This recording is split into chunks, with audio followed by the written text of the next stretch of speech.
Buenas tardes, bienvenidos a una nueva tertulia en Hazte Oír, desde la sede de Hazte Oír en Madrid. Vamos a estar aquí hasta las 8:30 hablando de la patria, hablando de la nación, hablando de España, hablando de si sigue existiendo la idea de España o entre todos la hemos matado. Pero antes me gustaría recordar a esas personas que estos días quieren pitar. Tenemos aquí un montón de pitos. Esta tarde tenemos pitos para todo el mundo. Y seguramente todo el mundo tiene motivos para pitar que no coinciden con esos que quieren utilizar sus pitos en un partido de fútbol. ¿Tú por qué pitarías? Yo pito contra el maltrato que se está dando a las víctimas del terrorismo. Pues es un día muy adecuado para pitar, efectivamente, por la traición. Ayúdeme porque no puedo quitar el pito. Un día muy adecuado para pitar por la traición a las víctimas del terrorismo. Pita, pita. ¿Y tú por qué pitarías, Inma? Pues a mí me gustaría pitar pues, por el incumplimiento flagrante del Gobierno respecto a la ley del aborto y porque se sigue matando a 300 niños al día. Coja usted su pito, por favor. Tira de cualquiera.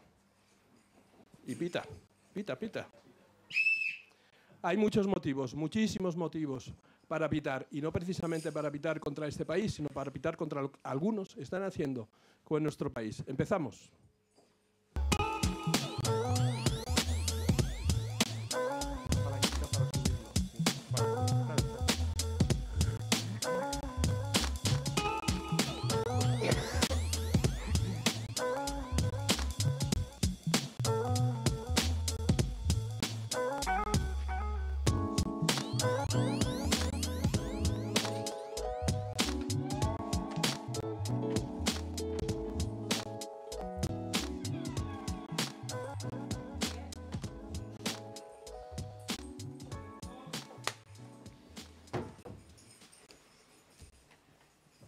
Tenemos muchas cosas de que hablar esta tarde, esta noche, desde la sede de Hazte Oír en Madrid. Queremos hablar de lo que está sucediendo con nuestro país, queremos hablar también de las próximas cosas que estamos preparando, queremos hablar de ese congreso de cristianos perseguidos que estamos preparando. Queremos recordar hoy, de manera muy especial, a todas las víctimas del terrorismo, a todas las víctimas del nacionalismo terrorista y, por mi parte, y es solo una opinión personal, también quisiera recordar a todos los que han traicionado a las víctimas del terrorismo durante estos últimos años y también en la anterior legislatura. Hablaremos de todo eso. Y empiezo contándote quiénes nos acompañan, quiénes han tenido la amabilidad de compartir esta tertulia con nosotros. Don Fernando Paz, muchas gracias, bienvenido, historiador, jefe político, comisario político de Vox y de todo. Yo también le quiero, don Miguel. Bienvenido, muchas gracias por venir. Un placer. Están ustedes de campaña, bueno, no le voy a tratar de usted porque estáis de campaña un poco saturados en Andalucía. Porque quedan poquitos días y hay mucha Susana que cortar, ¿o qué? Sí, efectivamente, así es. Estamos de campaña un poco en todas partes ya, porque yo creo que en España nunca se deja de estar de campaña, por lo menos en los últimos años, pero claro, la proximidad de los comicios andaluces pues hace que estemos volcados, en este caso en Andalucía, donde bueno, tenemos buenas perspectivas en principio. Muy bien, me alegro, bienvenido. Gracias, don Fernando. Tenemos también con nosotros, primera vez que viene, espero que no la última, y se lo agradecemos especialmente a don Carlos Rodríguez Brown. ¿Qué tal? Buenas noches. ¿Qué tal? Buenas noches. Y lo de los pitos en el estadio, usted es muy del fútbol, usted es de fútbol, ¿no? Todos los argentinos son en realidad entrenadores, ¿o no? Ya empezamos, me iban a tratar bien teóricamente, para eso me invitaron. Yo sí soy de fútbol. El problema es que hay ciertas lealtades que no cambian con el tiempo. Y es que yo sigo siendo de mi primer equipo. Soy del River. Sí. ¿Qué le voy a hacer? ¿Qué le vamos a hacer? Sí. Y aquí en España tengo simpatías por el Real Madrid porque mis hijos, que nacieron aquí, son del Real Madrid. Y hasta ahora todo venía bien. Pero ahora ya tengo nietos. Y resulta que mis nietos son del Atlético de Madrid. Con lo cual no sé muy bien a qué carta quedarme. De momento al River. Muy bien. Gracias, don Carlos. A Ignacio Arzuaga le sucede un poquito igual, ¿no? Es madridista por vía filial, ¿no? Sí, sí, sí. Yo antes de tener mi primer hijo, la realidad es que no me gustaba el fútbol. Yo nunca veía un partido de fútbol. Pero mi hijo mayor y luego los otros tres, pues la verdad es que les entusiasma. Son todos del Real Madrid, como mi padre y como mis hermanos. Y la verdad es que sí, que ahora soy madridista. No puedo ocultarlo. Parece que ninguno de nuestros invitados de esta tarde o esta noche va a ir al campo que sea a pitar contra la nación. Hay una petición en Hazte que no es de Hazte, es una petición que ha colgado Iván Espinosa de los Monteros. Es una petición sobre, la podemos ver en imágenes, es una petición sobre la suspensión del partido de fútbol que quieren boicotear en el caso de que efectivamente haya una pitada generalizada. En algunos medios hemos visto que se atribuye la petición a Vox. Bueno, ciertamente Iván es secretario general de Vox. Vosotros encabezáis esa iniciativa y hay mucha gente que se está sumando. Hay mucha gente, sí. Creo que, aunque yo no me ocupo del tema directamente, también soy muy futbolero y me interesa más por eso, por la cuestión política, si te soy sincero. Creo que lo último que he leído es que había unas 10.000 firmas en un lapso de tiempo de no muchas horas. Creo que es una magnífica noticia. La verdad es que yo eliminaría todo, en fin, toda referencia partidista a este asunto, porque creo que nos compete a todos como nación y no podemos seguir permitiendo que se insulte públicamente los símbolos de nuestra nación. Me parece que es algo que en muy pocos países, si es que en alguno se permite, y en el caso de nuestros vecinos, de los que tenemos tanto que aprender en tantas cosas y generalmente solemos aprender de ellos en las cosas de las que no deberíamos aprender, pues nos podría servir de referencia, ¿no? Que en 2 ocasiones se han suspendido partidos y en uno de ellos referente a la selección nacional francesa, ¿no? Entonces, bueno, creo que es una cosa de la que, de verdad que más allá de todo partidismo, debería ser algo que nos sirviera de unión. Deberíamos utilizar eso que se utiliza contra nosotros para reforzar aquello que se pretende combatir por parte de quienes nos pretenden combatir. Si a usted le apetece sumarse a esa iniciativa, pedir la suspensión del partido en el caso de que haya una pitada, un boicot, un insulto a los símbolos nacionales, puede entrar a la página de Hazte Oír y buscar la petición. Una petición que parece que Esperanza Aguirre intenta usurparles a ustedes, a los de Vox, porque Esperanza Aguirre ha declarado que defiende suspender la final de la Copa del Rey si se silba, que es exactamente lo que ustedes bastantes días antes estaban proponiendo. ¿Les va a quitar la campaña Esperanza Aguirre o cómo es eso? Yo, si se consigue que no se silbe al himno de mi patria, me da igual si es Esperanza Aguirre como si es su pastor alemán. Es decir, me da lo mismo, de verdad. Lo único que quiero es que yo creo que hay una gran cantidad de españoles que estamos hartos de la sistemática vejación de nuestros símbolos, de nuestra bandera, de nuestro himno, y a mí me da igual quién lo haga, sinceramente. Lo importante es que esto salga adelante y que sirva para que tomemos conciencia de que somos una nación. Vamos a ello. Efectivamente, a veces parece que solo nos une el fútbol, o las únicas señas de identidad que nos quedan son el fútbol y el Corte Inglés. Don Carlos. Yo creo que no. Yo creo que no. Yo creo que no. Ahora, también tiene gracia que hayan invitado a hablar de España a un argentino, ¿no? Esto de las identidades tiene su importancia, ¿no? Y hay que tener un poquito de cuidado con ellas. Os propongo el siguiente planteamiento. Es decir, yo no pierdo mucho en pensar en lo que yo soy, porque me parezco un tema de conversación poco interesante, pero si me preguntan, o sea, ¿usted qué es? ¿Usted de dónde es? Y vamos a ver, pues no sé, yo soy nací en Buenos Aires, porque nadie es perfecto, pero vivo en Madrid y llevo muchos más años viviendo en Madrid que en Buenos Aires, llevo casi 40 años en Madrid.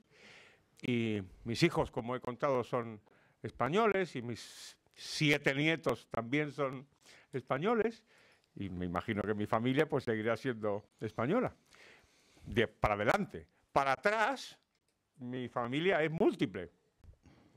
Yo soy no sé si sabéis eso, soy un experto en chistes de argentinos. Yo, si queréis alguno, me los sé todos. Y me sé el primer chiste que se contó de argentinos tiene que ver con que la Argentina es un país de inmigrantes. Y el chiste dice así: el hombre desciende del mono, pero el argentino desciende del barco. Y entonces, si yo miro hacia atrás, pues ¿qué soy yo? Pues soy español, porque la mayoría de mis antepasados son españoles, de Galicia, lógicamente, de Asturias, de Navarra, y también italianos, que argentino no tiene un antecedente italiano, y también centroeuropeos, alemanes, el Braun evidentemente es de origen alemán. Entonces, claro, qué lío, ¿no? Qué lío. ¿Qué es lo que pasa? Que normalmente las identidades se solapan y lo lógico es que se solapen. Con lo cual, cuando uno dice defensa de la patria, pareciera que solamente puede tener uno una. Con lo cual, ahí me parece que Fernando estará muy de acuerdo conmigo, ¿qué lío les ponemos a los que son catalanes y españoles? No deberíamos nunca forzarles a que tengan que elegir, porque no tiene por qué elegirse eso. Entonces, ¿en qué cosas tenemos que ser estrictos? Pues en los valores, ¿no? En los valores sí tenemos que ser estrictos. Entonces, si estamos en contra del aborto, por ejemplo, esto no depende de la patria, ¿eh? Esto sí que es transversal, longitudinal y lo que queráis. En cualquier sitio, en cualquier parte, tenemos que primar esos valores, me parece a mí, antes que los otros. Y si es posible, procurar juntarlos, solaparlos a todos, de tal manera que no haya conflictos, no nos perdamos en conflictos que en realidad no son tan importantes. Y esto dicho, quiero terminar con una cosa que para que veáis la diferencia que hay entre los españoles y los argentinos. A mí lo que más me impresiona de los españoles es lo mal que pensáis vosotros de vosotros mismos. Yo cuando critico a los argentinos, cosa que hago bastante a menudo, siempre sale un amigo español y decir, no, mira, vosotros tendréis muchos defectos, pero para defectos de verdad, nosotros que somos los peores. Vamos a ver, que no, que este país es una maravilla. No digo este gobierno, ¿eh? Digo, este país es una maravilla, de verdad. Y hay que procurar sacar lo mejor de nosotros mismos, que es mucho. Y termino con esto. La diferencia entre los españoles y los argentinos, de verdad, es que los argentinos se creen los reyes del mambo y no lo son. Y los españoles son los reyes del mambo y no se lo creen. Sí, la argentinidad... no se corten, aplaudan. Si pueden pitar, también pueden aplaudir. La argentinidad, no sé si existe el término, del asunto este, viene por otro lado, si me lo permite. Igual estoy muy equivocado, ¿eh? Yo creo que hay una cosa que sí que tenemos en común argentinos y españoles, y es nuestra capacidad de suicidarnos como colectivo en cuanto las cosas nos empiezan a ir bien. No lo sé, Fernando. Acude en mi socorro. ¿Qué te parece? ¿Somos así? Yo creo que no. Bueno, yo no sé si a nosotros nos ha ido bien alguna vez en los últimos tiempos, esa es la verdad, ¿no? Pero hablaba Carlos de las identidades y todo esto, ¿no? Que yo creo que es un tema absolutamente candente hoy en día, incluso no, sobre todo en Europa, una Europa que parecía haber trascendido todo ese tipo de problemática y que por contra se está revolviendo en ese sentido y está reclamando su dimensión de Estado-nación como una identidad esencial y primaria, ¿no? Bueno, hablaba Carlos de su identidad, de la identidad de un argentino, de un español. En realidad, Argentina fue el lugar donde se acuñó el término hispanidad y donde se coció toda la idea de la hispanidad, que muy pronto saltó a España, pero que fue realmente en Argentina, y toda la idea del Día de la Raza, entendida la raza como se debe entender, como un conjunto de virtudes del alma y no como una dimensión étnico-biológica, ¿no? Que ha sido, bueno, pues la prostitución del concepto de raza, pero raza es otra cosa, ¿no? Y precisamente ha sido en Argentina. Yo creo que España, por ejemplo, tiene una dimensión doble, ¿no? Nosotros somos europeos y somos americanos y somos atlánticos. Cuando culminamos la obra reconquistadora, bueno, el salto natural había sido África, pero no fue África porque sucedió aquello del descubrimiento de América, que bueno, que lo descubrió un argentino, iba a decir. Casi, a tanto no llegamos. Casi.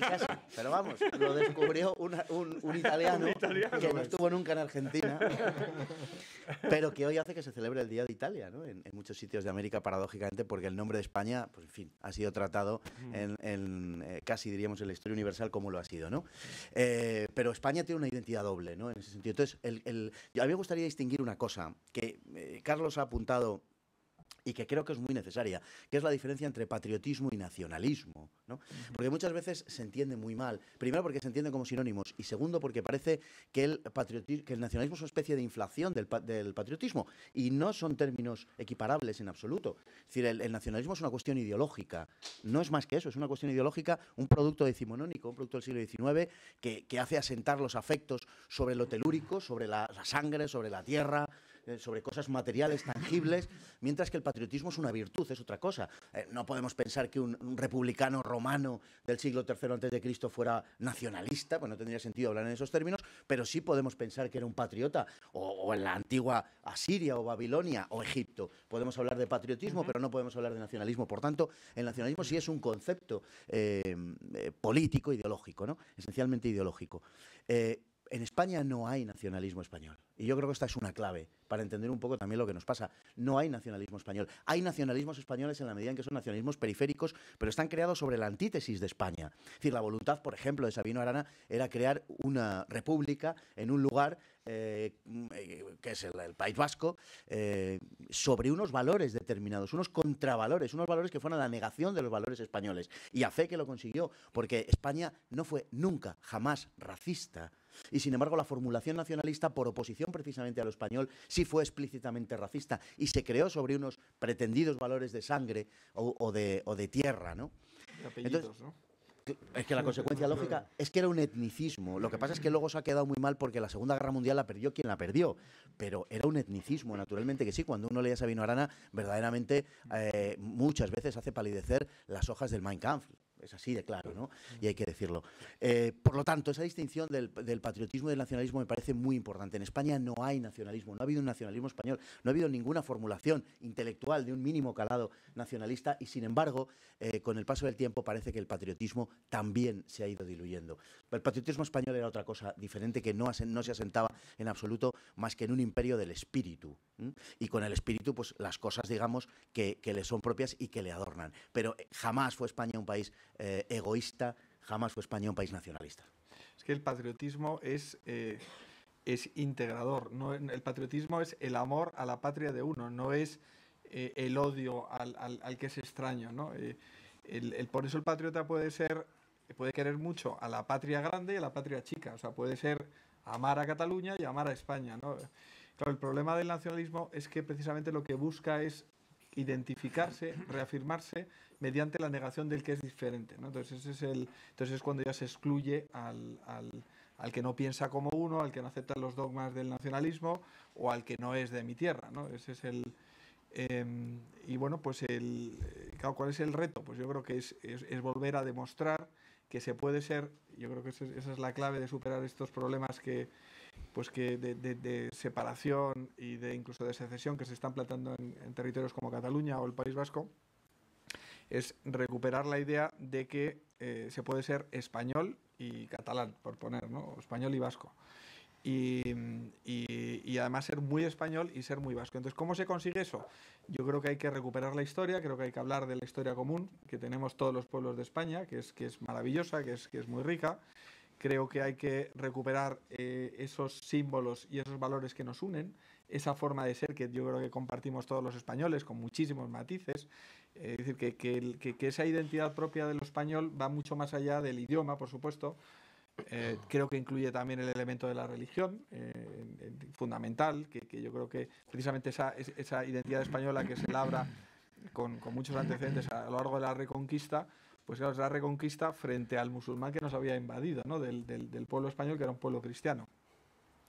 Entonces, bueno, pues yo creo que pasa precisamente por eso, por recuperar de alguna forma también la identidad religiosa de España, que yo creo que se ha perdido también mucho. Pasa por recuperar la cultura, por recuperar el idioma en las regiones de España donde se está perdiendo, bueno, y de alguna forma por seguir, no solo por recuperar ese pasado, sino por también tener un proyecto común de futuro, que yo creo que en parte los nacionalismos triunfan porque llevamos muchos décadas o incluso siglos pues donde los españoles no sabemos muy bien cuál es nuestro papel en el mundo y muchas veces no sabemos cuál es nuestro papel aquí en España, ni siquiera, ¿no?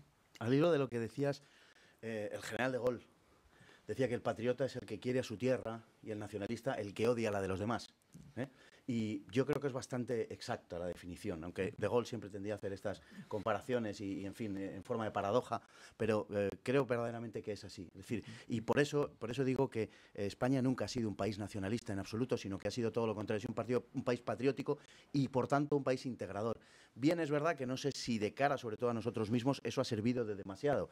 Y también estoy exagerando un poco, pero quiero decir que la exacerbación de esas identidades creadas sobre la negación de lo español es un hecho reciente, es un hecho realmente que no tiene más de 100 años en nuestra historia contemporánea, que viene al hilo del 98, que tiene 120 años aproximadamente y que es el hijo de una frustración realmente.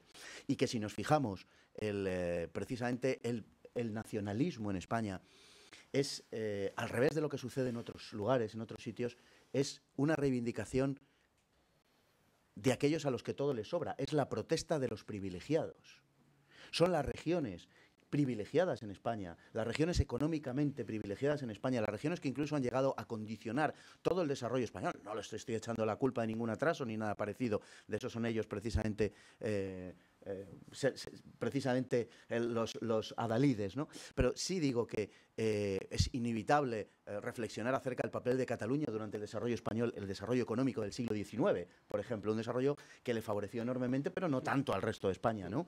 Bien, pues quiero decir con esto que el nacionalismo en España se ha plasmado así, se ha planteado así como la protesta de los privilegiados. Es curioso que en España el nacionalismo no se produce en Murcia, o no se produce en Extremadura, o en La Mancha, o en Andalucía, ¿no? Se produce en el País Vasco y se produce en Cataluña, porque el resto del país, por decir así, no acompaña a ese desarrollo de la burguesía industrial. Al final, es lo que se decía en el nacionalismo del siglo XIX, lo que decían los nacionalistas catalanes. Esto es poesía y arancel.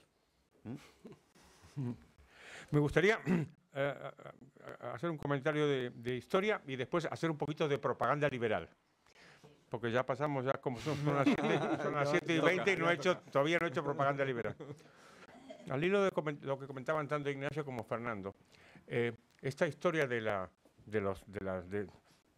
España como un país con personas que no la aprecian o que piensan que es un país de segunda, digamos. Es evidente que tuvo que nacer en algún momento. Y la incógnita es cuándo. Porque claro, si uno imaginaros, que uno va y le dice no sé, a Felipe II, ¿no? Y le dice, oiga, don Felipe, que España es un país de segunda. Y diría, ¿mande? ¿Cómo es un país de segunda? Era con muchísima diferencia el primer país del mundo, el país más importante, el país de las grandes hazañas, el país de las mejores universidades, el país de todo era este. O sea que evidentemente en esa época no podía ser. Adam Smith cuenta en uno de sus libros una anécdota muy bonita, y es que la primera mujer que usó medias en Inglaterra fue la reina Isabel, la hija de Enrique VIII y de Ana Bolena. Se usaban, por supuesto, calzas, se usaban hoses, ¿no? Pero medias tejidas, la primera mujer que las usó fue la reina Isabel. ¿Y sabéis por qué las usó? Porque se las regaló el embajador de España. Claro, estamos acostumbrados que los ingleses nos miren por encima del hombro cuando no tenían ni medias los tíos. ¿Está? Entonces, en algún momento dado, esto pasó. En algún momento dado hubo un clic. Y yo os planteo nada más que una hipótesis y querré escuchar a Ignacio y a Fernando a ver qué les parece. Tiene que haber pasado esto a final del 18 y principio del 19. Hay ahí unos años en donde hay países que pierden colonias, otros países que son invadidos, otros países que entran en toda clase de disturbios. El único país que padece todas esas catástrofes al mismo tiempo y en muy pocos años es España. Y sospecho, no digo nada más que sospecho porque es solo una sospecha, que es posible que ahí haya empezado este clic y de pronto España, de ser el país serio, digamos, se convierte en el país de Carmen, el país que les gustaba a los románticos, ¿no? El país de la cigarrera y el torero, el contrabandista, el país de couleur local, que es una cosa, por cierto, que también padecemos los latinoamericanos y que me ataca los nervios, esta cosa de que somos pintorescos, ¿no? esta cosa del paternalismo conforme al cual consideramos que el Che Guevara es un héroe, pero aquí no lo queremos, ¿eh? Aquí un tío con pistola que quiere cambiar el mundo, aquí no lo queremos, ¿eh? Ahora en Bolivia, en Cuba, ya se sabe cómo son. ¿Son qué? Son como nosotros. ¿Por qué vamos a permitir eso? Esa es nada más que mi hipótesis. Y la propaganda liberal es la siguiente. En los asuntos de los que estamos hablando, el mayor intervencionismo del Estado los ha hecho empeorar. Y para ilustrarlo, imaginemos que la historia hubiera sido parecida a la que hemos vivido, pero con un intervencionismo mucho menor. O sea, simplemente imaginemos que la educación no fuera pública. Imaginemos que los gobiernos estatal o autonómico no tuvieran televisiones públicas. Imaginemos la capacidad tantísimo menor que habrían tenido de hacer daño si los estados y las intervenciones hubieran sido mucho más pequeñas que ahora. De tal manera que yo creo que para lo que estamos hablando también vale el liberalismo, por el sentido contrario, en el sentido de que el intervencionismo ha envenenado estos problemas de los que estamos discutiendo esta tarde. 100% de acuerdo, muy rápidamente. O sea, yo creo que el declive de España probablemente ahí es donde se manifiesta de una forma más extrema, ¿verdad? Finales del 18, principios del 19. Pero yo creo que ya en el año 1700, cuando en España pues, viene una nueva dinastía, los Borbones de Francia,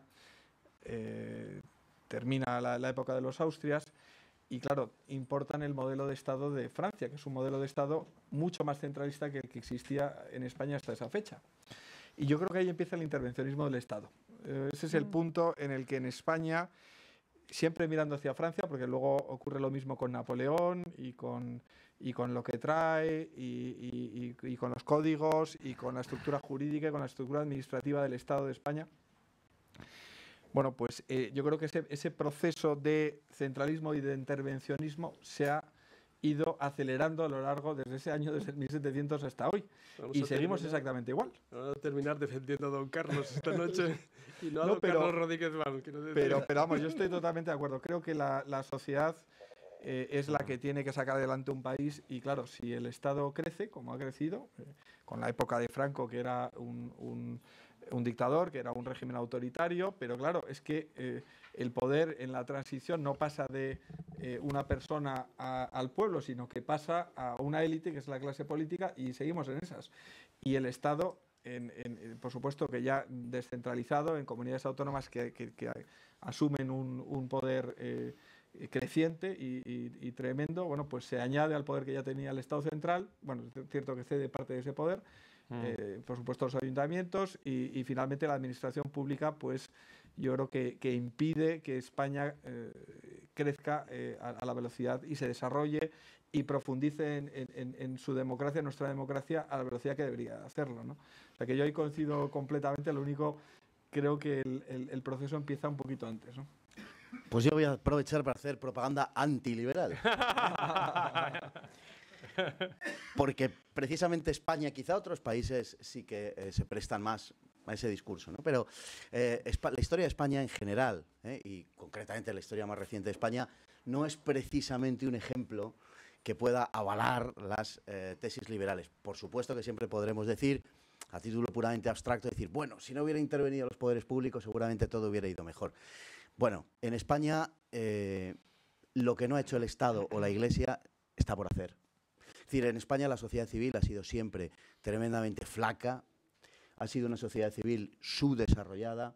La historia económica del siglo XIX español creo que es una demostración palpable de cómo España permaneció cada vez más alejada de Europa, cada vez más enfrentada económicamente a Europa, más lejos de Europa, precisamente por una falta de desarrollo de capital privado, como las concesiones que se hicieron con la Ley de Minas de 1868, por poner un ejemplo, aquello que se llamó la desamortización del subsuelo, no sirvió más que para enjugar el déficit de la hacienda pública, y cómo, por contra, en la historia contemporánea de España, y hay que hablar sin miedo de nuestra historia contemporánea, precisamente fue durante la época del franquismo donde España conoció un crecimiento mayor de su historia, con un protagonismo dirigido en una primera fase, un proceso de capitalización, de crecimiento industrial, una primera fase indudablemente dirigida y una segunda de apertura económica que conoció los mayores desarrollos de nuestra historia, con crecimientos cercanos al 8%,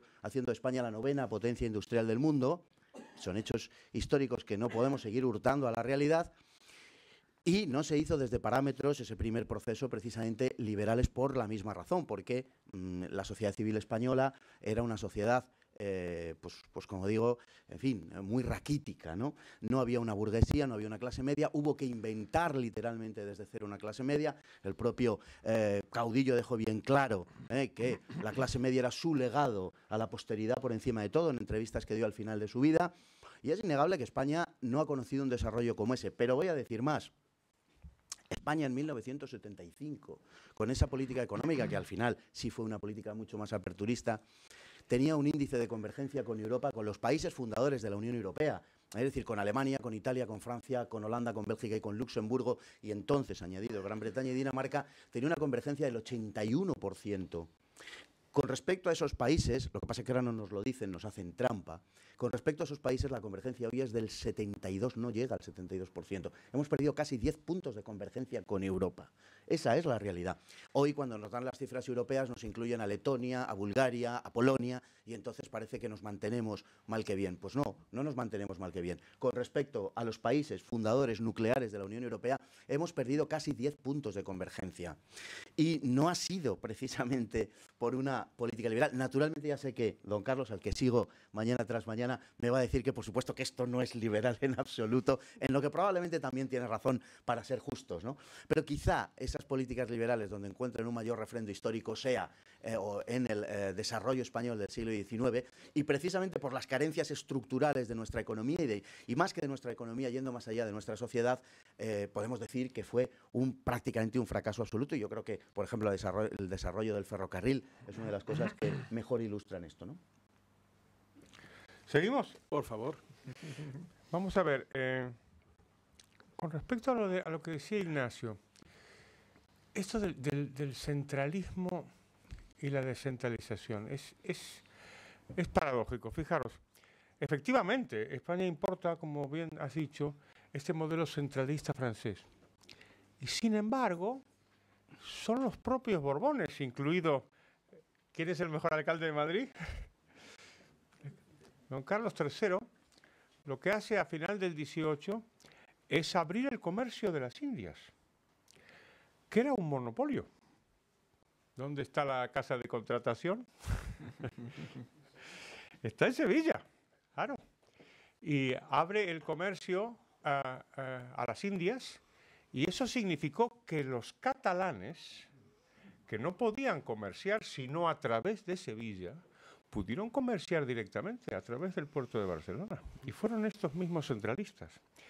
En el caso de nuestra época contemporánea, es bien curioso porque, en principio, la idea de la descentralización política es algo con lo que simpatizan los liberales. ¿Por qué? Porque, en teoría, da la sensación de que un Estado descentralizado va a ser un Estado más limitado que un Estado centralizado. Porque la cercanía del ciudadano a su autoridad, la posibilidad de vigilarlo más, de controlarlo más. Y sin embargo, la descentralización de España, que fue extraordinaria desde la transición democrática, vino acompañada con la mayor subida de los impuestos y del gasto público de nuestra historia. Y probablemente una de las más rápidas de la historia de todos los países. Es que la administración franquista, con todos sus defectos, después hablaré de sus virtudes, era bastante austera. De tal manera que cuando Franco muere, la definición lata que usamos los economistas para definir el peso del Estado en la economía, que es el gasto público partido por el PIB, estaba en torno al 20%, no mucho más, ¿eh? Y en el año 90, en la crisis del 92-93, había llegado al 50%. Sí, es una subida espectacular, donde más que se duplica el peso del Estado en la economía. Y eso coincide con este proceso de descentralización. Entonces, cuando ponemos tanto énfasis en que las libertades de los ciudadanos dependen de la estructura de los Estados, Pues no estoy muy seguro. No estoy muy seguro de que esto sea verdad. Porque desde luego lo que pasó en España fue justo lo contrario de lo que los liberales predecían. Y es que la descentralización que se produjo de manera extraordinaria, la reducción del peso del Estado comparado con el aumento del peso de las administraciones local y sobre todo autonómica, vino acompañada de un inmenso aumento del peso de las administraciones en general. O sea que ahí tenemos una dificultad con respecto a lo que decía Ignacio. Y con respecto a lo que decía Fernando, vamos a ver, primero yo creo que los liberales tenemos, igual que todos los demás, muchas razones para pedir perdón. Y una de las razones para pedir perdón fue lo que hicimos en el siglo XIX. En el siglo XIX cometimos dos errores trágicos. El primer error fue la desamortización, al que se ha referido Fernando. Los liberales apoyaron la desamortización, que fue un gravísimo error, fruto de una teoría de una ingenuidad que no tiene límites. Y es que creyeron, los liberales, que no importaba expropiar si era solo una cosa. Si no importaba expropiar si fuera solo la tierra. Creyeron que si tú le dabas al Estado la posibilidad de que viole una propiedad, se iba a quedar contento, se iba a quedar satisfecho. ¡Qué tragedia! O sea, ¡qué tragedia! O sea, es que el Estado violó toda la propiedad de la tierra y después violó las demás. ¡Hasta hoy! Y eso, cuando repasamos la historia, ves a tantos y tantos liberales que eran capaces de articular un discurso con respecto, por ejemplo, al libre comercio extraordinario. Pensemos en el asturiano Flores Estrada, por ejemplo, Álvaro Flores Estrada, un tipo maravilloso, maravilloso. Tiene hablando de nacionalismo, tiene unas páginas en contra de los pasaportes, que son de las cosas más maravillosas que yo he leído nunca. He dicho, ¿pero quién es el Estado para darme un pasaporte? Me voy donde yo quiera. Maravilloso. Y sin embargo, llegan a la propiedad de la tierra y dicen, ahí no, esta propiedad el Estado la puede violar. Un error trágico. El segundo error, vinculado con este, fue arrebatarle a la Iglesia la educación. Dios santo, si hay un caso de haber ido de Guatemala a Guatepeor, es ese. Le quitaron la educación a la Iglesia y la dieron al Estado, que obviamente se la quedó. Hasta hoy. Trágico error. Eso dicho, se pueden decir más cosas. Esto de que no había sociedad civil. Igual, Fernando, estás cayendo otra vez en el error de pegarte, de pensar que España no era nada, ¿no? Claro que había sociedad civil en España en el siglo XIX. Sí que había. Claro, es que esto hay que analizarlo con cuidado porque los españoles pensaban que no la había. O sea, los españoles pensaban que era un desastre. Hay que ir más allá, de esta noción, yo creo. Me encanta la historia de la prensa, por ejemplo, la prensa española. ¿Por qué hay periódicos tan buenos en España? Había una vieja tradición de periódicos en España, claro. Igual que, por ejemplo, no es nada casual que la radio sea tan buena en España. Es que había muy buena radio durante los años 20, 30, 40, en la época del franquismo injustamente oscurecida, como bien decía Fernando, se crearon unos programas de radio espectaculares y de ahí viene la calidad de la radio que tenemos en España también ahora. ¿Qué pasó con lo del crecimiento económico? Es verdad lo que dice Fernando Paz. La confluencia de España con los demás países europeos se produce a un ritmo más alto en los años 60 que en ninguna parte, en ningún momento de su historia reciente. Esto es verdad. Pero ¿esto por qué fue? Pues porque el régimen franquista hace el experimento del intervencionismo. Si la economía del franquismo es interesantísima, ¿eh? Hay un libro que os recomiendo de Manuel Jesús González, querido amigo mío, catedrático de mi asignatura, académico, por desgracia ya fallecido, se llama La economía política del franquismo. Está en la editorial Tecnos. Y cuenta esta historia, además le escribió como su tesis doctoral y pudo hablar directamente en primera persona con todos sus protagonistas, todos los Fuentes Quintana, en fin, todos los nombres que conocéis de los economistas que hicieron esa transición, ¿no? Y lo que consiguieron fue convencer a Franco de que estaba haciéndolo mal Y entonces en los 40 años del franquismo, en economía se dividen muy claramente del 39 al 59 y del 59 en adelante. Y las curvas hacen así, o sea, así del 59 en adelante. Esto no fue casual. Es decir, ¿qué fue lo que hace Franco? Pues se convence porque, claro, los resultados de su política económica fueron los que cabía predecir. Es decir, el franquismo de los 40 no ahorra errores de política económica. Era la autarquía. Se cerró la economía española. Había que pedir licencias para cualquier cosa. Había un intervencionismo bestial. Todavía recuerdo cuando llegué a Madrid en el año 77, enero, lo malo que era el pan. El pan era muy feo, ¿no os acordáis? Pero ¿os acordáis por qué era eso? Porque estaba regulado el precio. ¡El precio del pan! Había unos tíos en un ministerio que regulaban el precio del pan. 1977, no 1800, en 1977. Un día alguien dijo, ¿pero esto qué es? Liberalizaron y ahora entras en una panadería y te mueres de placer del olor, de la cosa más, ¿no? Y simplemente liberalizaron los precios. Lo mismo se hizo a toda la escala de la economía española. Se abrió la economía y por suerte, fíjate, Fernando, Ignacio, eso no ha dejado de pasar. Por suerte la apertura económica fue a más.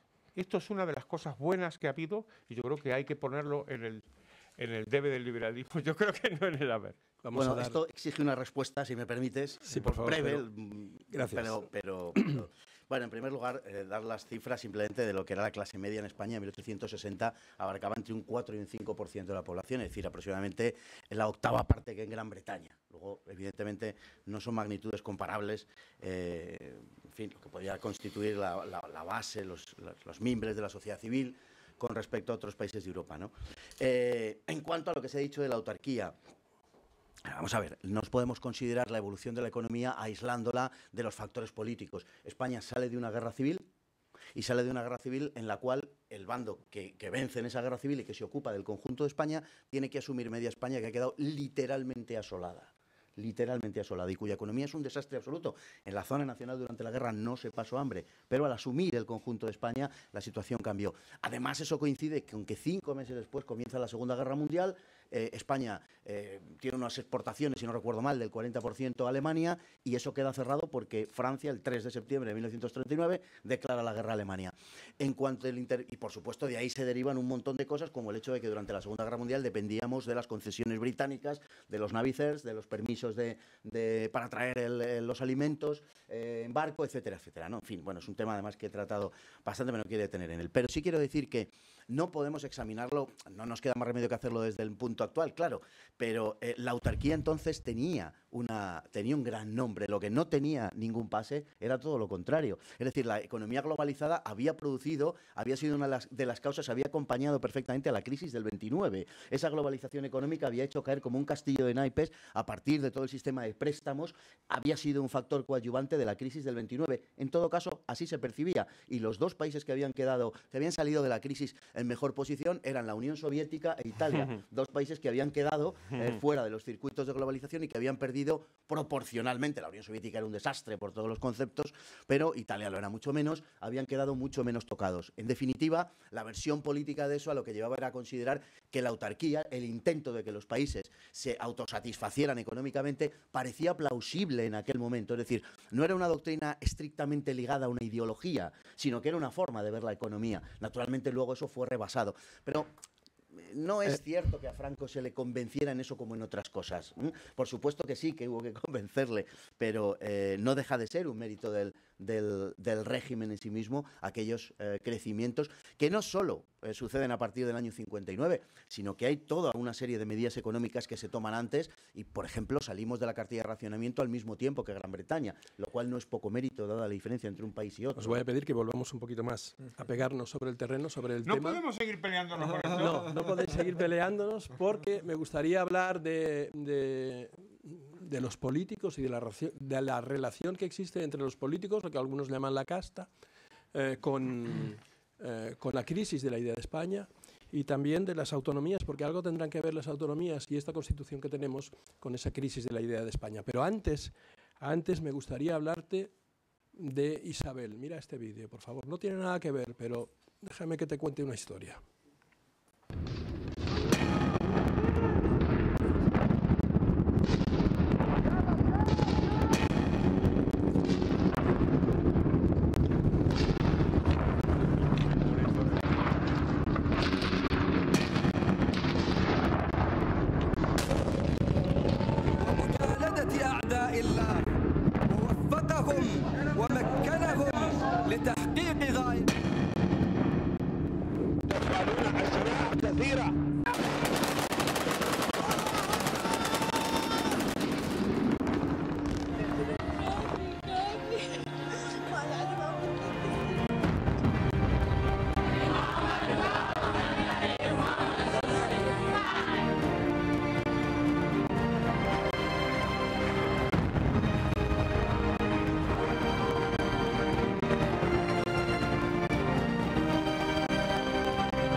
No son fáciles, estos vídeos no son fáciles. Isabel, quizá hayas recibido ya el correo que hoy te hemos enviado hablando de Isabel, Elizabeth. Su idioma materno es el inglés. Tiene 15 años, tenía 14 años, hace 11 meses, cuando fue secuestrada en su pueblo por los yihadistas de Boko Haram, en Nigeria. Entraron en su pueblo, lo arrasaron todo, su familia se quedó sin casa, se quedó sin nada. La cogieron a ella, a otras chicas, a otras niñas del pueblo. La fotografía de estas niñas, seguro que la conoces, ha dado la vuelta al mundo, ese grupo de niñas tapadas, hasta 400, secuestradas por los yihadistas. Isabel nos ha contado, conocemos a Isabel, el nombre es supuesto, por razones de seguridad. No nos permite decir su nombre, tampoco enseñar su cara, aunque la sabremos, aunque la conoceremos, la veremos. Estará en Madrid dentro de un mes. Isabel nos ha contado que una noche, estando secuestradas por Boko Haram, los yihadistas les dijeron: mañana os vamos a casar con musulmanes, queráis o no queráis. Esa noche, Isabel y sus amigas llevaban varios días rezando, pidiéndole a Dios que las ayudara para huir. Y esa noche, la noche que les dijeron que al día siguiente las obligarían a casarse con musulmanes, decidieron escapar. Nos ha contado Isabel, a través del obispo de su diócesis, que está convencida de que esa noche Dios las cogió de la mano y las ayudó a escapar. Ella y unas cuantas, pocas chicas, pocas niñas, consiguieron escapar, consiguieron huir. Isabel estos días está en Lagos, en la capital de Nigeria, en nuestra embajada, en la embajada de España, porque no tiene papeles, no tiene nada. Los terroristas de Boko Haram arrasaron su casa, la dejaron sin nada, su familia no tiene nada. Y está hablando con el Consulado de España porque la hemos invitado a venir al Congreso de Cristianos Perseguidos. Está en la Embajada de España tratando de que le den un visado a pesar de que no tiene documentación. Estamos seguros de que el embajador está ayudando todo lo que puede. Isabel, Elizabeth, con alguna otra chica, forma parte de las personas que van a asistir al Congreso de Cristianos Perseguidos que vamos a celebrar dentro de un mes, el 17, 18 y 19 de abril en Madrid. Te invito a que entres en la página web que estás viendo de maslibres.org, a que pinches la pestaña que pone Congreso y a que te informes de las personas que van a venir. Van a venir cristianos perseguidos en zonas yihadistas, cristianos de Oriente Medio, de Siria, de Irak, de Egipto, de Nigeria, de Sudán. Van a venir víctimas de la yihad como Isabel. Van a venir dignatarios, católicos, evangélicos, misioneros que están sobre el terreno, defendiendo la fe, jugándose la vida. Van a venir laicos, van a venir muchas personas a contarnos, a conocernos, a contarnos cómo son los mártires del siglo XXI, qué es lo que están haciendo. Puedes inscribirte en el Congreso, ya está abierta la inscripción. En el Congreso, en la página web de Más Libres, hay una pestaña que se llama Inscríbete. Si lo dejáis, Nicolás, si lo dejas fijo un poquito para abajo, podré enseñarle a las personas interesadas que tienen que rellenar este cuestionario para inscribirse. Es muy sencillo. Tienen que poner aquí el número de invitaciones que necesitan y pinchar en continuar, simplemente. Advierto, todas las personas, todos los miembros de Hazte Oír tienen un descuento. Y estos días, todos ustedes, miembros de Hazte Oír, socios de Hazte Oír, están recibiendo un correo electrónico con un código de descuento. Ustedes introducen, pinchan en este enlace para introducir su código de descuento y se inscriben en el Congreso. Los que estén interesados se inscriben en el Congreso. Durará 2 días, 2 días y medio. Además estrenaremos una película. Estrenaremos la película que rodamos en Pakistán la primavera pasada con Asia Bibi. Es un largometraje que se estrenará en un cine de Madrid. Verán que en la página web del Congreso no aparecen los nombres reales de las personas que van a venir, los ponentes, los testimonios, las personas que van a venir a contarnos lo que les está pasando, y no aparecen sus nombres por motivos de seguridad. Algunas personas de las que vendrán, además, deberán aparecer con la cara tapada, aparecerán de espaldas, otras no, a otras les veremos la cara, y en todo caso creo que va a ser un acontecimiento importante que servirá para que nosotros sepamos realmente lo que está sucediendo y les podamos apoyar, y también para concienciar a los medios de comunicación y a las instituciones con el fin de que de una puñetera vez se mojen y dejen de pensar que este es un conflicto de destrucción de museos y se den cuenta de que esto es un genocidio, el mayor genocidio de la historia. Más Libres organiza el Congreso de Cristianos Perseguidos, patrocinado por Hazte Oír y por Citizen Go. Te invito a que te inscribas con tu código de descuento si perteneces a Hazte Oír, y allí nos veremos. Estoy seguro de que va a ser espectacular. Volvemos a la idea de nación con los invitados de esta noche, con Carlos, Fernando, Ignacio. Hablamos de la casta, hablamos del bombero pirómano, si os parece. Tenemos los partidos que tenemos, la ley electoral que tenemos, los políticos que son poco conscientes seguramente de que mandar es servir.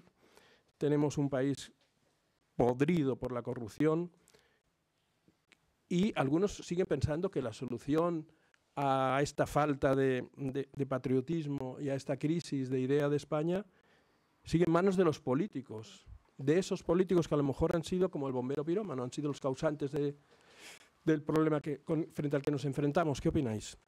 Bueno, a mí me gustaría antes de nada pues un poquito consolarnos, porque si en España tenemos problemas y tenemos problemas graves, claro, lo comparas con lo que sufren no solo los cristianos, sino los ciudadanos de estos países que ha mencionado Miguel y que hemos visto antes en imágenes, pues claro, la situación está infinitamente mejor, ¿no? Entonces, mal de muchos, consuelo de tontos, pero en realidad lo que tenemos aquí no es malo si lo comparamos con lo que pasa ahí, ¿no? Y en cuanto a la pregunta de Miguel, yo creo que buena parte de la culpa pues de la situación que sufrimos hoy en España relacionada con el nacionalismo y con el secesionismo y con la separación y con el enfrentamiento entre los españoles, pues la tienen precisamente los políticos, ¿no? Los políticos, en primer lugar, nacionalistas, que han fomentado ese odio hacia lo español en algunas regiones de España, pero también los políticos digamos que han estado en nuestro gobierno, que han estado en nuestro parlamento representando a todos los españoles, precisamente porque creo que no han sabido manejar la cuestión del nacionalismo secesionista, porque muchas veces por miedo o por conveniencias políticas pues han cedido prácticamente en todo lo que han ido exigiendo, porque efectivamente en la Constitución no quedó cerrado el modelo autonómico y por lo tanto bueno, pues han podido los nacionalistas periféricos pues seguir pidiendo indefinidamente hasta una situación en la que ya no se reconoce muy bien cuáles son las competencias del Estado central, ¿no? de la administración central. Y por lo tanto, bueno, pues con la clase política que ahora mismo nos gobierna, yo creo que tenemos muy difícil mejorar mucho la situación, y efectivamente tenemos un riesgo de en un medio plazo, probablemente no en un plazo muy corto, pero sí medio plazo, que España se separe, ¿no? Y se destruya como entidad política, constitucional, histórica, administrativa única, ¿no? Entonces, bueno, pues yo creo que ahí la sociedad civil tiene un papel muy importante. Es verdad que la sociedad civil española es una sociedad civil en buena medida desvertebrada, pero yo creo que tenemos que asumir ese testigo, y si nos movilizamos, yo creo que los políticos valientes vendrán a continuación, ¿no? Sí, esta cosa de echarle la culpa a los políticos, yo desde luego me apunto, vamos. El problema es que no están ahí por generación espontánea. O sea que alguna responsabilidad tenemos, ¿no?, en lo que está pasando. Alguna, y no tengo claro exactamente cómo es, ¿no?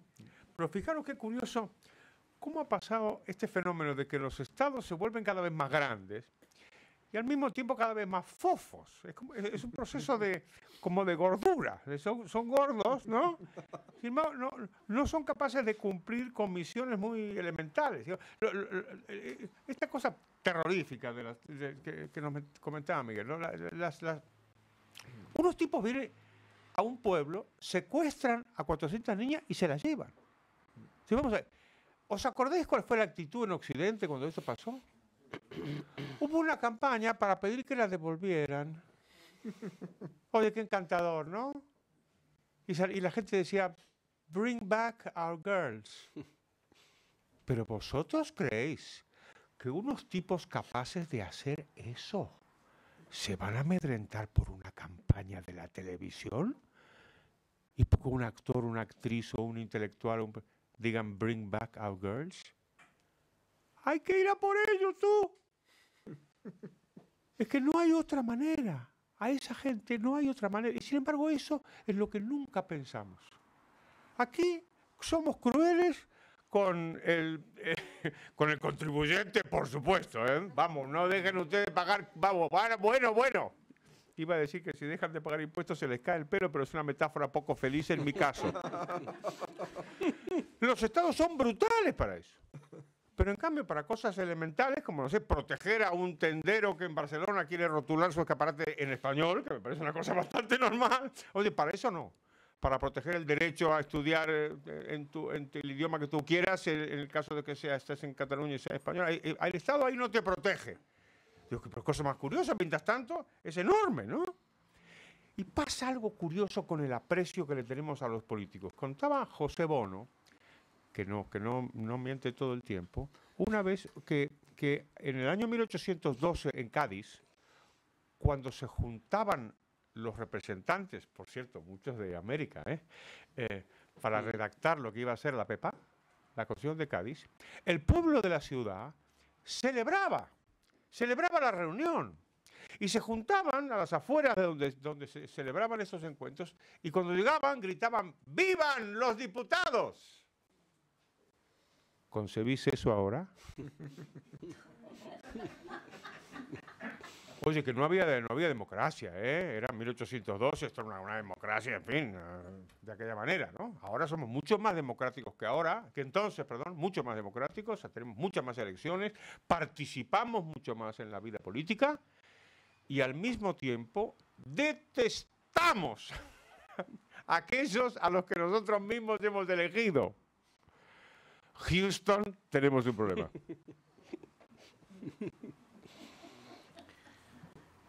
Bueno, yo no voy a estar tampoco en desacuerdo con todo lo que diga. Al contrario. De hecho, estoy de acuerdo en la mayoría de las cosas, salvo. Bien. No, es verdad que los políticos son culpables en gran medida, pero no es menos cierto que reciben su legitimación de todos nosotros. Por tanto, hay una responsabilidad inevitablemente compartida. Pero a la vez que eso se produce, también la situación de la población, en este caso del pueblo español, se debe a la actuación de esos políticos, porque son quienes aprueban las leyes, quienes las hacen. Y al final sí que es verdad, un poco parafraseando a Marx, que la historia de los pueblos es la historia de sus élites. Y es innegable que la gente, que la población, termina siendo aquello que ve y aquello a lo que se le induce que tiene que tomar como modelo. Y es lógico y es natural. Es decir, los políticos juegan con eso. Los políticos juegan con el hecho, cuando ellos se reúnen y tratan de obtener sus ventajas, porque al final, en muchos casos es lo que buscan, tratan de tocar aquella fibra sensible de la población y de jugar con ellos y de hacer de ellos el material sobre el que ellos van a escalar, sobre el que ellos, los políticos, van a escalar. Y naturalmente que lo conforman a su imagen y semejanza, naturalmente que quieren hacer de esa población una población adocenada. Al final, hay dos cosas, siempre digo que hay dos cosas que son las que caracterizan a un pueblo, sus élites y su gastronomía. Cuando uno va a un sitio y observa la gastronomía del país, se da rápidamente cuenta de cómo es el país. De hecho, en España no existe una gastronomía española. Tenemos una gastronomía riquísima de cada una de las regiones de España, pero no hay una gastronomía española. En otros sitios sí, o por lo menos hay unos vectores gastronómicos que se reparten de una forma razonablemente proporcional en cada región de su país, ¿no? ¿Y la tortilla? Pero la paella no es de toda España. Pensé en la paella siempre no es de Valencia. ¿Pero la tortilla es de España o no? Algún elemento, en este Si no caso... El tenemos- jamón serrano.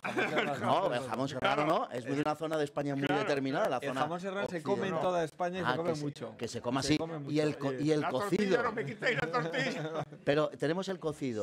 Observemos el cocido. Y tenemos un cocido madrileño, un cocido montañés, un cocido maragato, un cocido... sí, sí. Es decir, que somos así, ¿no? Que para qué negarlo, ¿no? Es decir, que somos así. Y en cuanto a las élites, es evidente que lo que se ha producido es un desplome de las élites. En España realmente no hay élites. Habría que preguntarse también si las ha habido en los últimos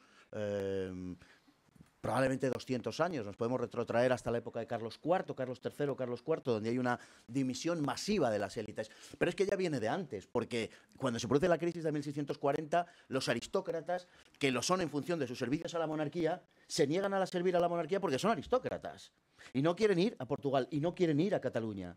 Es decir, que esto viene de lejos, ¿no? Es decir, es cuando los No tan señores... de lejos, sí, hay élites antiespañolas, clarísimas. Pero están en el Congreso de los Diputados, están en las autonomías, pero Miguel, no son propiamente élites. Es decir, controlan la, son controlan otra la cosa. cultura, la educación. Pero son oligarquías, no son élites. Es decir, no tienen una superioridad formativa, por ejemplo. ¿Qué es lo que ha pasado? Y esto nos lleva a otro tema. Lo que pasa es que nos alejamos y no quiero ser yo el culpable de alejarnos otra vez del tema principal. Pero, claro, esto nos lleva a que ha habido una dimisión cultural por parte de media España, vamos a decir, que ha dejado en manos exclusivamente de determinadas ideologías todo lo que es el aspecto cultural, todo lo que es la fabricación de ideas. Y este es el problema que seguimos pagando. Es decir, estamos inermes, estamos indefensos ante las acometidas de determinados supuestos ideológicos que son perfectamente estúpidos, pero que no tenemos en público, no tenemos la posibilidad intelectual, por supuesto tampoco mediática en la mayor parte de los casos, pero sobre todo intelectual de combatirlos. Porque entramos a un debate o entramos a una discusión pidiendo perdón, entramos genuflexos a defender nuestras ideas en la medida en la que tenemos ideas. Y lo que tenemos enfrente es, o sea, la producción cultural, intelectual que domina en España es la ceja, es el gremio de la ceja. Y frente a eso no hay argumentos. Es una producción intelectual que es lo verdaderamente grave. Es una producción intelectual de muy bajo nivel. Sí, sí, no, De muy bajo nivel. Y frente a eso, ni siquiera, efectivamente, como has dicho, tenemos la posibilidad de defendernos. Ahora, ya que estamos enlazando con la de la sociedad civil, parece que en España sí empieza a haber una cierta reacción de la sociedad civil, entre la cual estáis vosotros. Pero es indudablemente un aspecto minoritario en el conjunto de la población. No podemos olvidar esto, ¿no? Entonces, Cuando planteamos este tema, por ejemplo, ¿de verdad creéis que hay, ya sé cuál es la respuesta, es una pregunta retórica, ¿de verdad creéis que hay mucha gente planteándose por el ser de España, por si España tiene futuro, tiene viabilidad? Hay muy poca gente y precisamente no son las élites tomadas en ese sentido, es decir, no es la oligarquía dominante, porque retomando al ideólogo favorito del ideólogo favorito de Pablo Iglesias, es decir, a Monedero, que tiene en su ordenador una fotografía de Antonio Gramsci, la ideología dominante es la ideología de la clase dominante. Y es verdad, es decir, ellos le han dado la vuelta a todo esto y han impuesto una ideología dominante sobre, en términos marxistas, la superestructura social. La han impuesto de tal forma que hoy sí que es transversal la ideología dominante, en el peor sentido de la palabra, en el sentido de que ha permeado absolutamente todo. Y no importa que uno se denomine de derecha, de izquierda, que uno sea aragonés o canario, que en lo básico va a estar de acuerdo con esa ideología dominante porque ha sido colonizado por la ideología dominante. En mi opinión, esta es la batalla verdaderamente que tenemos por delante, la batalla de nuestro tiempo, que es la batalla que engloba la ideología de género, que es la batalla que engloba la lucha contra todos esos ismos del 68ismo, todos los hijos del 68ismo, para lo cual, desgraciadamente, en España todavía no ha nacido, o al menos no se nos ha revelado, digamos, un autor que sea capaz de agarrar el ariete intelectual y de verdad ir a por ellos. Sí hay algunos, ya sé que hay algunos, pero quiero decir que no están lo suficientemente publicitados y ni siquiera lo suficientemente apoyados, porque a diferencia de quien tenemos enfrente, normalmente en nuestra casa lo que reina es la división. Bueno, y no voy a seguir por este camino que estábamos hablando de otra cosa. Nos hemos ido un poquito del... Os preguntaba por las autonomías. Las autonomías se suponía, cuando llegaron, yo recuerdo que al principio, que cuando se empezó a hablar de autonomías, lo proponían, los constituyentes lo proponían como una solución, como la solución al supuesto problema secular de los nacionalismos en España. Y así nos lo vendieron, y así nos lo tragamos, y así lo votamos. ¿Y hasta qué punto eso era un caballo de Troya? ¿Hasta qué punto las autonomías han sido la gran trampa para desmantelar España? ¿Pero tú crees en la sinceridad de esa propuesta? Es mi pregunta. ¿Tú crees que los constituyentes y que los diputados de aquella primera legislatura de junio de 1977 de verdad eran ignorantes hasta el extremo de no saber lo que estaban haciendo? Porque de algún que otro político que se ufanaba de no haber leído un libro en su vida, como era público y notorio, que llegó a presidente de gobierno, por cierto, sí me lo puedo creer. ¿Pero crees de verdad que aquellos constituyentes ignoraban el impacto que eso podía tener en el desarrollo de la estructura política de España? Otra cosa es que fueran capaces de prever a dónde hemos llegado. No estoy diciendo eso. Pero lo que sí me planteo de verdad es si ellos podían ignorar aquello. Es decir, los diputados de aquella legislatura que se habían educado en un nivel muchísimo mayor que el nivel de esta generación, que es sin duda la generación peor preparada de la historia de España, frente a lo que digan, peor preparada en el sentido del humanismo, el espíritu crítico, etcétera. Están muy preparados para ser camareros y teleoperadores. Y cito estas dos profesiones porque yo he sido durante largos años camarero y teleoperador y por tanto lo puedo decir. Para eso estamos muy preparados. Pero para otras cosas, ¿de verdad? Es decir, si aquí la migración que estamos promoviendo es la migración de los sectores mejor adaptados precisamente, y lo que se nos está yendo es lo mejor del país. Pero a lo que quiero ir, que aquella generación verdaderamente formada, aquella generación que tenía una formación humanística de primerísimo grado, verdaderamente ignoraba cuál era el propósito que anidaba detrás de los propósitos nacionalistas, es que a mí me cuesta mucho creerme eso. Sinceramente, lo que yo creo que sucedió, y que hemos ido avanzando por etapas, pero lo que yo creo que sucedió es no que tuvieran previsto todo, tampoco les creo tan prescientes, pero sí que les trajo sin cuidado el resultado de todo aquello. Es decir, que estaban dispuestos a que las generaciones futuras pagasen el precio que tenían que pagar por aquello. Y de hecho, luego hemos visto como algunos políticos del Partido Popular y del Partido Socialista entregaron, atado de pies y manos, la unidad de la nación en forma de competencias a muchas autonomías que ni habían soñado siquiera en poder llegar a tener algún día aquellas competencias. Y estoy recordando al señor Aznar, con el pacto del Majestic, y estoy recordando al señor Aznar entregando la cabeza de don Alejo Vidal Quadras, y estoy acordándome de Arzallus en un Día de la Patria Vasca en una berrieguna, ¿verdad?, arengando a los suyos, diciendo que reíros lo que queráis, pero el señor Aznar nos ha dado más competencias de las que nunca podíamos haber soñado.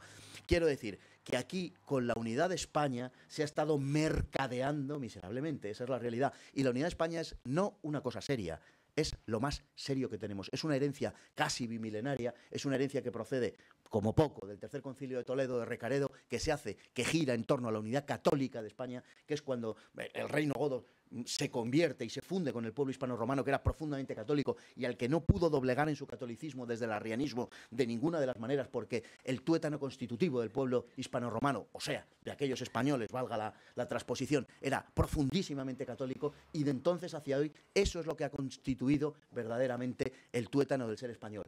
Hasta tal punto que hoy que vivimos un retroceso de ese ser constitutivo de lo español, que es lo católico, no solamente en sentido religioso, sino en sentido cultural también, de forma muy visible, resulta que eso donde más ha retrocedido en las sociedades en las cuales se ha producido una mayor secularización, una agresividad mayor en el proceso de laicización y secularización, es justamente en aquellas regiones que otrora fueran las más católicas y que hoy son las más secularizadas, País Vasco y Cataluña. No es por casualidad que sean las regiones más independentistas de nuestra nación española.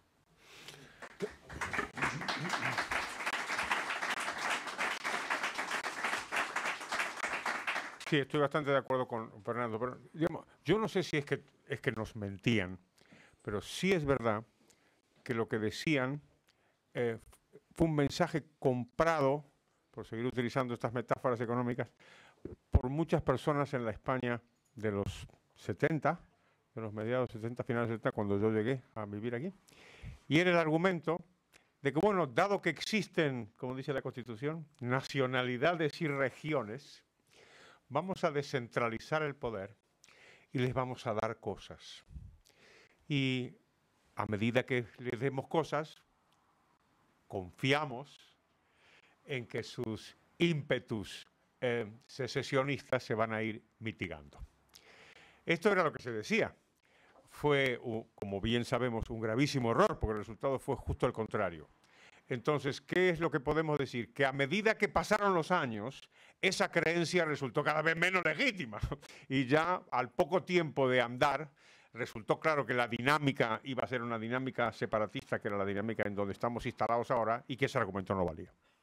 Carlos, todos los partidos, yo creo que menos Vox y con matices ciudadanos, sostienen que gracias a las autonomías ha habido un gran desarrollo económico en España, que ha ayudado a aumentar el nivel de vida, el estado del bienestar.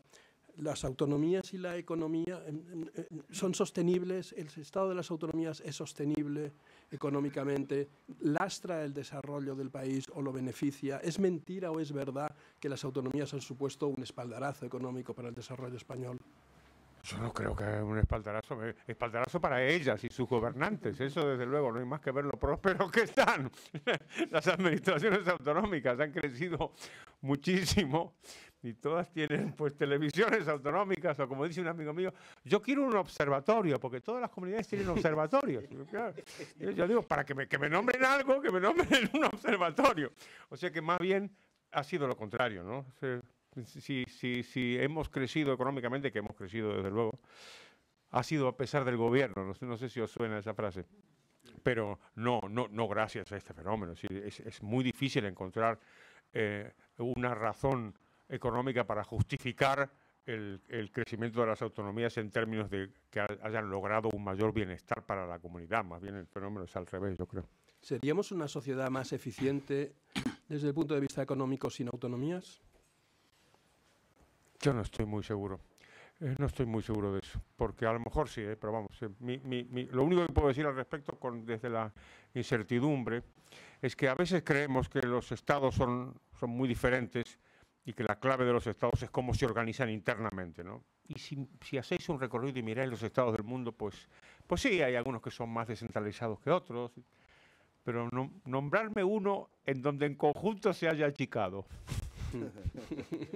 Si me permites, te puedo decir que en Vox tenemos un estudio sobre la disminución del gasto autonómico, precisamente, cuál sería el ahorro anual en esa disminución, y gira en torno a los 60.000 millones anuales de forma directa y de forma indirecta, en fin, atendiendo a distintas variantes, en torno a los 120.000 millones incluso se podía llegar. O sea, son cifras, quiero decir que este estudio, la persona que lo ha hecho, que es Joaquín Jabalois, es una persona de una gran valía, lo ha hecho desdeñando en principio algunas cifras que eran más altas de las las cifras de las que él partía, que procedentes de otro partido político, informaciones y tal de otro partido político, y que le parecían excesivamente altas. Y él me dijo abiertamente, me dijo, esto no puede ser, así que partió de unos principios más bajos. Bueno, partiendo desde esos principios, el ahorro directo era de 60.000 millones. Lógicamente todo esto hay que explicarlo, no vale sencillamente decirlo, porque hay que explicar después qué se puede hacer, cómo se produciría una descentralización administrativa a la vez que una recentralización política y una serie de cosas. Pero el ahorro directo,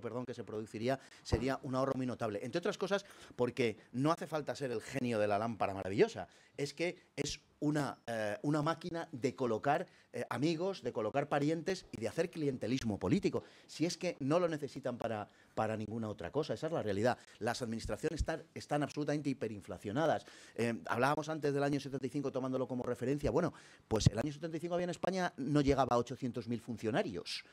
Hoy tenemos 3.200.000, que no todos son funcionarios, y esa es la clave, porque a mí el funcionariado me merece el mayor de los respetos, pero con mayúsculas, porque con la que está cayendo, precisamente gracias en gran parte al funcionariado, el país se mantiene en pie. Quiero decir que los policías siguen yendo a trabajar, los profesores, los médicos, ¿no? En fin, gracias a eso seguimos en pie. Así que no se trata de los funcionarios, no es un problema de los funcionarios, ni siquiera es un problema del Estado propiamente, sino que el Estado ha sido también cooptado por la casta. Es que el problema es ese, un Estado correctamente dimensionado, un Estado eficiente, un Estado que verdaderamente atienda las necesidades de la gente, no necesita tener esa cantidad de empleados, por decirlo así. Lo que pasa es que cuando se utilizan esos mecanismos no es por el bien del ciudadano, es por el bien del partido político, que es una cosa enteramente diferente, ¿no? Y por último, retomando lo que decíamos antes, que es un poco el origen de todo esto, cuando hablábamos de esos constituyentes de los que se ha dicho que efectivamente trataban de llevar a cabo una política, como ha explicado perfectamente Carlos, de lo que se ha llamado en otro orden de cosas de apaciguamiento. Esto fue una especie de Múnich 1938. Bueno, si le damos lo que pide, ya no tendrá el coraje de pedirnos más. Ha entrado en Renania con los tanques, ha desarrollado el Anschluss, la anexión de Austria, ya tiene los Sudetes prácticamente. No va a entrar en Bohemia y Moravia y en Eslovaquia. Hombre, no, si ha dado su palabra en público. Bueno, ya sabemos para lo que sirvió. Bien, pues aquí ha pasado algo parecido. Es decir, yo no puedo creerme de verdad, por eso lo decía antes, que aquellos diputados ignorasen de verdad la naturaleza del nacionalismo catalán y del nacionalismo vasco. No puedo creerme que ignorasen la esencial deslealtad de los nacionalistas vascos, que se basaban en una antítesis de España, como he dicho antes.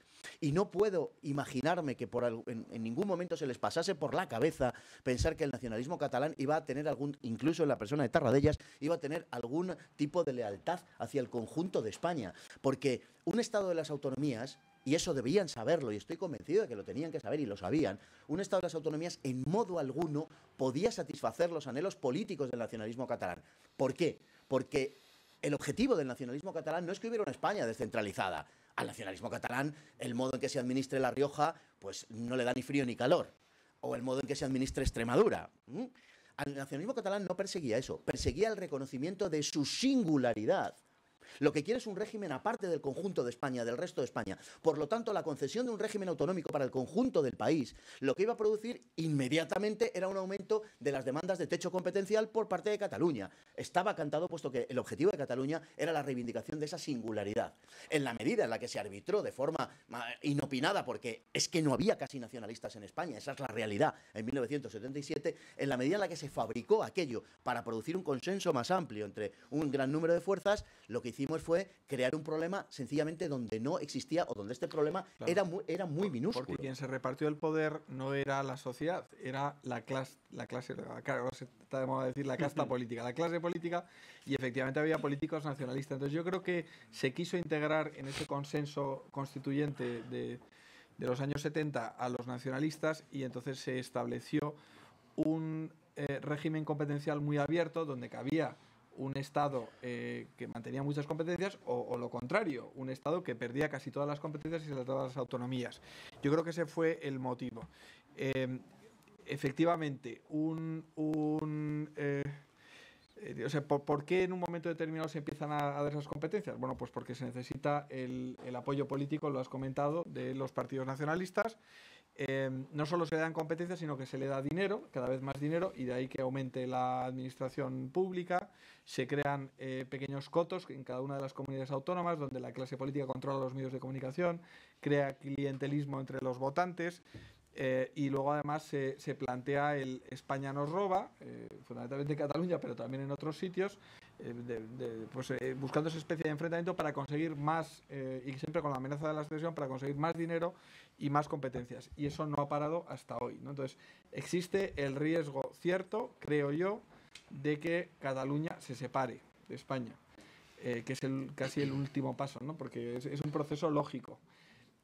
¿Podría revertirse esta situación? Bueno, yo quiero esperar que sí, ¿no? Que todavía hoy la mayoría de los catalanes pues se sienten, además de catalanes, españoles. Pero claro, si no se toma ningún tipo de medidas y si la sociedad civil no se moviliza y le exige a los políticos que tomen medidas, pues la situación puede empeorar y puede acabar en esa secesión, ¿no?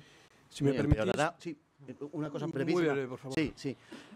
Vamos a ver, se optó por ese modelo y se fabricó ese modelo. Es decir, había dos modelos esenciales al que desarrollar y no se sabía muy bien cuál iba a salir del proceso del final del franquismo. Había un modelo que, contando con la monarquía, incluía el italiano, la democracia cristiana, el Partido Comunista, y había otro modelo que era las tres patas de la monarquía, el socialismo y el nacionalismo. Se optó por ese modelo y lo que se hizo fue engordar una cosa que no existía. Es decir, mira, en febrero de 1974, cuando se proyectaron la ley de asociaciones, Arias Navarro y todo aquello, que al final, bueno, no salió, pero bueno, cuando se proyectó aquello, previendo que pudiera suceder la aparición de organizaciones nacionalistas, hicieron una cosa tan simple como lo siguiente: pedir que las asociaciones que se fueran a legalizar tuvieran un determinado número de firmas que las avalasen en más de 15 provincias.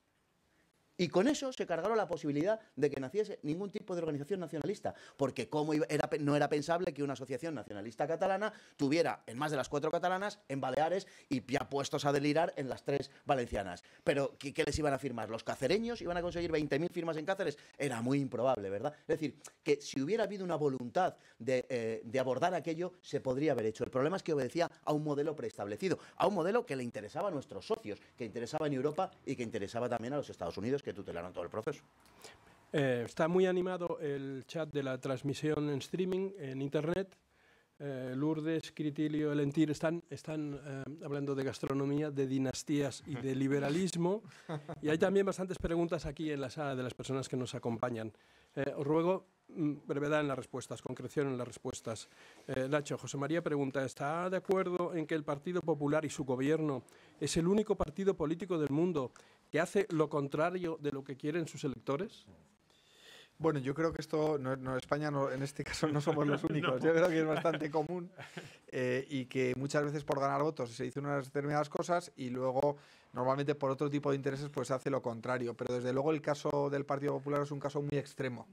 En otros países la derecha política o de centro derecha ha optado por dar la batalla cultural y en algunos casos ceder.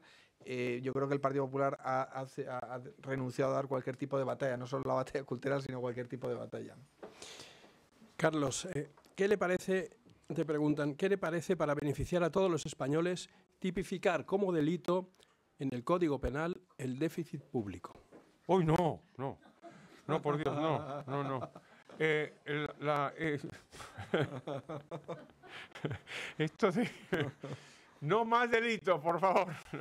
No más legislación, no más leyes, no más reglamentos, no más nada. Esto de lo del déficit me lleva a esta vieja idea del liberalismo decimonónico, el santo temor al déficit, ¿no? Sí. ¿Os acordáis de eso?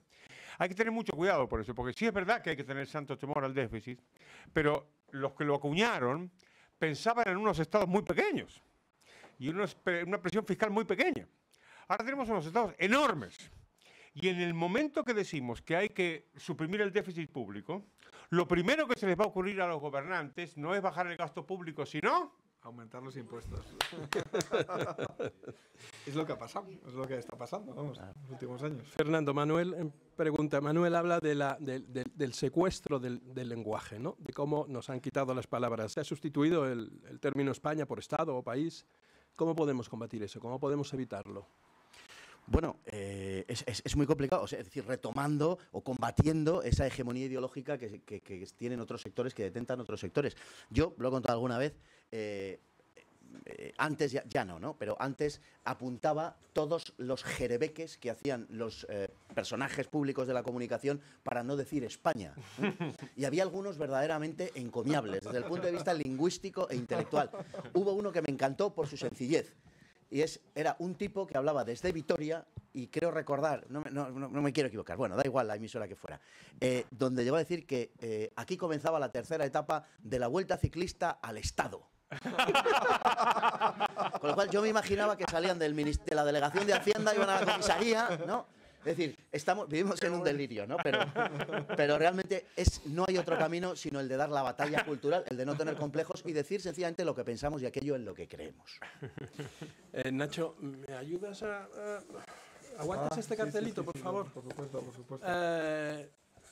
Bueno, pues vamos a recordar una cosa. Vamos a recordar que este domingo algunos nos vamos a ir o se van a ir a Sevilla a decirle a Moreno Bonilla que con aborto, señor Moreno Bonilla, con aborto no hay voto. Pablo Santana está ahí organizando esta concentración junto a la gente de Derecho a Vivir y de Hazte Oír en Sevilla, en Cádiz, en Granada, en Málaga. ¿Nos lo cuentas, Pablo? ¿Nos dices dónde hay que ir? ¿Cuál es la cita? ¿Cómo se va? Sí, pues vamos a ir algunas personas del resto de España a apoyar a los voluntarios de Derecho a Vivir y de Hazte Oír en Sevilla. Hemos quedado a las 12 a la puerta del rectorado, pues para hacer dos cosas fundamentalmente. Bueno, una fundamentalmente, que es influir en la campaña política. Estamos cansados ya de que los partidos y que los políticos pues no nos escuchen nunca y por tanto pues como sabemos que lo único que les interesa son las elecciones y son los votos, pues vamos a dirigirnos allí para transmitirles este mensaje de yo rompo con Rajoy. Para esto vamos a repartir guías de voto que han sido compuestas por expertos que han estudiado los diferentes programas electorales de los diferentes partidos y de esa forma pues vamos a denunciar cómo algunos partidos, entre ellos el encabezado por la persona que mencionabas en el Partido Popular, no defienden el derecho a la vida y no defienden otros valores que para nosotros, para los voluntarios de Hazte Oír y Derecho a Vivir son fundamentales. La cita es a las 12. A las 12 a la puerta del rectorado y estaremos un grupo numeroso de voluntarios. En Sevilla, ya lo sabéis. Don Fernando, don Carlos, don Ignacio, muchísimas gracias por haber venido. Espero que volvamos a engañarles de nuevo y que vuelvan a venir para acompañarnos, para hablar de otros asuntos. Y ahora ha llegado el momento del pito o silbato.